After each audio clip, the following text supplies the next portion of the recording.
Cowabunga dudes, Simon D here, still the best skater on my street, currently weighing in at 169 pounds of muscle, steel and sex appeal. So in my last video I learned to half cab flip, and I thought I would give backside flips a go because it's, you know, it's almost the same trick. Kind of, sort of managed to pull it off. I landed on the board, stayed on the board, didn't quite get the full rotation and didn't roll away, so I can't really count that, but it's mega progress, so I'm pleased with that. First time ever, first day ever trying backside flips. Cannot complain. So I'm still skating about 6 days a week, 2 hours per day, so my weight is staying nice and low. Very happy about that. And doing so much skating, I feel like I'm finally making some good progress. That's really cool to be making some good progress now. I'm really happy with how things are going. I've been keeping up with my strength training, working on my kettlebells. Today I warmed up with some two-hand swings just to get my body moving and get the blood pumping. I then moved on to a new movement which we've been playing with, which is the sandbag get up. I can't really do regular get-ups because with a kettlebell, because they really aggravate my shoulder injuries, so I don't want to mess with those.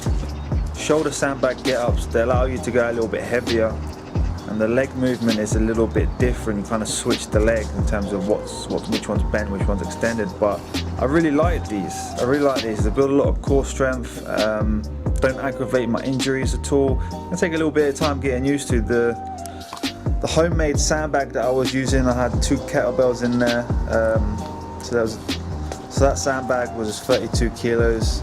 I liked it. The kettlebells made it really awkward though, so I'm going to order a proper sandbag, a 40 kilo sandbag, to start working on my sandbag get-ups with. But that's definitely stayed in my routine. I really liked it. I did 5 get-ups, 5 reps each side, so 10 get-ups, no rest, and it was absolutely exhausting. It was much harder than I was expecting, so expect that to build a lot of core strength. Next I moved on to the main event of the workout, the meat and potatoes, which is the one-hand swing. In total I did 100 one-hand swings, 5 sets of 10 each side. I basically do swings every minute on the minute, so I'll do 10 swings on my left hand, I'll rest for the remainder of the minute, and then I'll do 10 swings on my right hand, rest for the remainder of the minute, and keep going like that. Very tiring part of the workout. I'm absolutely knackered by the end of the swings, by the end of all 5 sets. I also worked on my farmer's walk. These are always tough after swings. My grip is always the limiting factor, and then I'll move straight on to suitcase walk, which is basically a one-handed farmer's walk. So the bell is trying to pull you to one side, so it really works the side of your core. And then I finished off finally with shrugs and calf raises, although I didn't film that because it's just not very interesting to watch. But overall, good workout, pleased with how it went. Looking forward to trying some heavier get-ups and trying some swings with the heavier kettlebell. And finally onto fakie flips. I've been working on fakie flips since about mid-December, I think, and I only started trying to learn fakie tricks like beginning of December, so I've not been trying to learn fakie flips for that long, a couple months, and obviously not spent as much time on them as regular kick flips. But the main problem I've been having constantly is my back foot, the foot on the tail, always hits the floor, and the board, my body gets sort of ejected from the board kind of gets left behind, and the tail smashes me in the ankle. Happens quite a lot, and I've been having a lot of trouble with that. Been watching some instructional videos, and a lot of them say keep your weight on your front foot, the flicking foot, because you don't need to lean back. Your body's already going back. The momentum is already taking you back. Keep your weight over your flicking foot. And so yesterday I went out, worked on fakie flips, and really consciously tried to work on them and work on keeping my weight over my front flicking foot. Here's how it went.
That was a 2-hour solid session just working on fakie kickflip. I got 5 minutes of charge left in the camera. Oh man, that was a hard trick to nail. I got bloody half cab flips and backside flips before fakie flips. Oh well, what can you do, eh? That makes all the hard work worth it, man.